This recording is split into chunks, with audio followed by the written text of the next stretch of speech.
What's up guys, and welcome to the brand new 2024 Ford Mustang Ecoboost Coupe. This is the S650 generation, and we're going to take this thing for a drive today and see how it does on our favorite twisty road. This thing is powered by the 2.3 liter Ecoboost inline 4-cylinder engine. It's turbocharged. It makes 315 horsepower, 350 pound-feet of torque. We have a 10-speed torque converter automatic transmission. This particular car has been spec'd out to $48,000. So let me walk through the price sheet on this. $36,000 base MSRP, equipment group 201A. We have the high performance package, and we have these amazing Recaro seats. So after the options, destination delivery, $47,590. This car weighs right around 3,600 pounds, maybe a little bit more with the premium package. In terms of the interior, because we have the premium package, these two displays are connected with this one large bezel. We do have things like a wireless phone charger down here, wireless Android Auto, Apple CarPlay, leather interior. Of course, this generation of Mustang is known to have this electronic drift brake. It works like a handbrake essentially when you're just looking to park, but you can also pull it to lock up that rear axle. Now with the performance package, this does have the 3.55 rear LSD. It's a Torsen unit. We also have front and rear Brembo brakes, which is fantastic. They really fill out the empty space in the wheels very nicely. The S650 generation is a good looking car. It still has some of those retro features that are distinctly Mustang, like the taillights, while also looking quite a bit more modern than the outgoing S550. And this car comes with MagneRide adaptive suspension, which has always been one of my favorite OEM adaptive damper setups. We have electric power steering, McPherson strut front suspension, multi-link rear. Let's just take this thing for a drive and see how it does. The one thing that is quite polarizing about this generation of Mustang, and I will say it's not my favorite part of it, the focus on animations, digital animations on these displays. I think Ford has just taken it too far. They've tried really hard to make this car look fresh and modern and sort of tech focused, but I just think in 5 years, 10 years, this is gonna look super, super outdated. For example, to change between drive modes, you have these buttons on the steering wheel. If I want to change to Sport, I literally have to wait 4 to 5 seconds for this animation to finish doing its thing before it brings me back to my normal gauge cluster. I really just find it to be over-engineered and honestly a bit of an annoyance. Also, all of the HVAC controls are on this center infotainment display.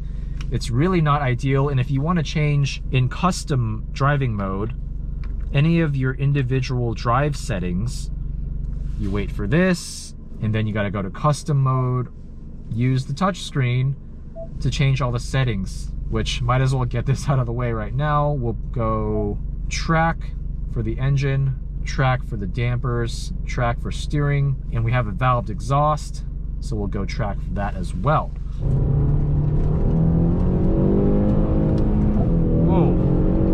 Red line's only around 6,500 RPM, and it comes up on you quick.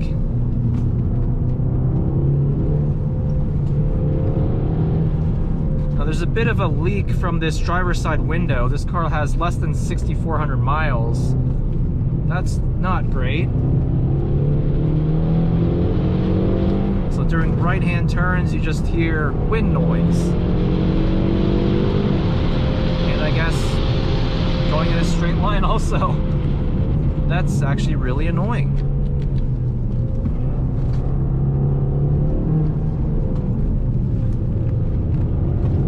Ooh, a little bit of understeer there. This front end is so numb. This steering just gives me no information. None.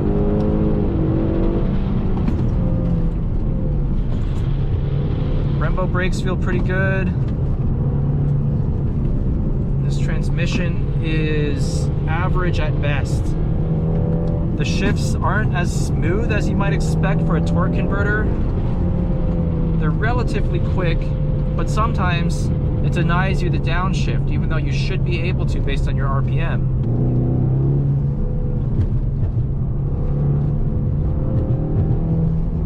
I'll give it this. The MagneRide dampers feels really good out here in the canyons.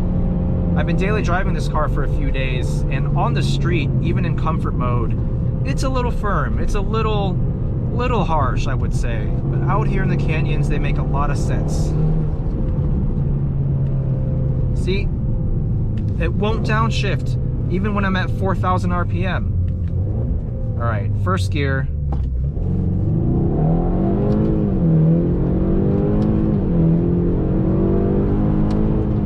Yeah, this transmission's just not that snappy. Even at the upshift, there's a little bit of a jerk. It doesn't maintain smooth torque delivery between those shifts.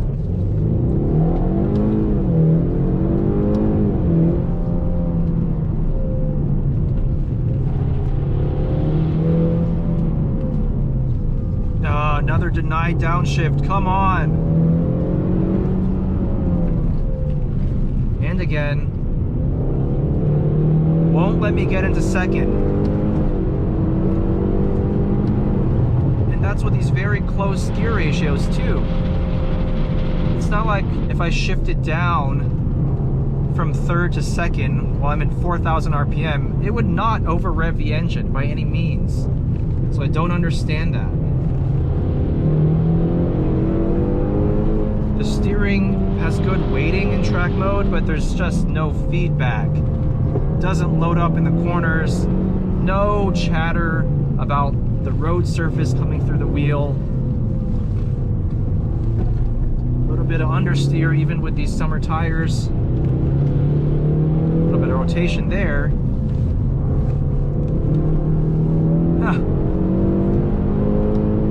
Even when it does step out, the lacking throttle response and power delivery of this engine means it's not the most predictable thing in the world. You would expect a Mustang to be very easy to control the limits. It's not as good as I would expect from this type of vehicle. Not to mention, with this valved exhaust fully open, this engine sounds bad. It just sounds bad.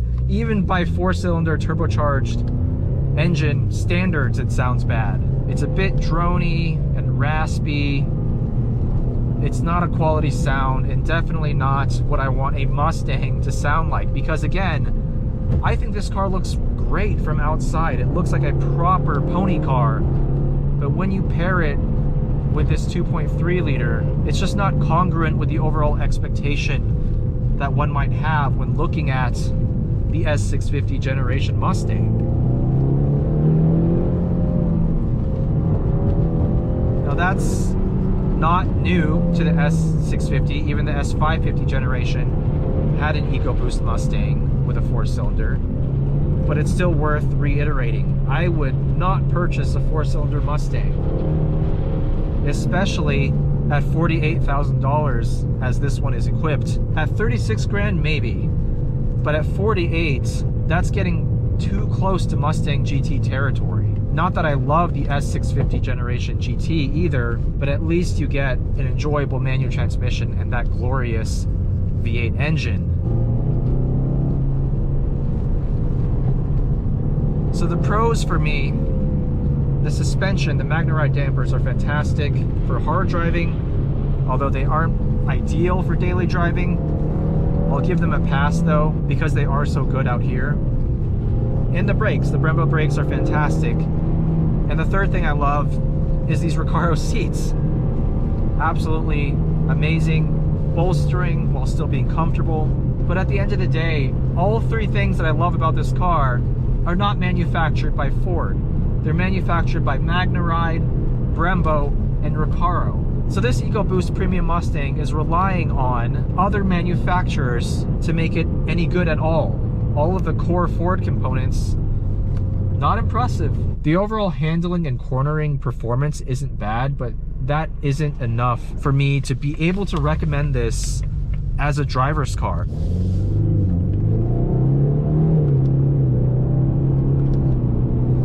And at $48,000, I can think of a whole host of other cars you can buy brand new that blow this out of the water for driving enjoyment. Give me back my physical HVAC controls. Give me back simple gauges without ridiculous animations. If you couldn't already tell, I don't love this car.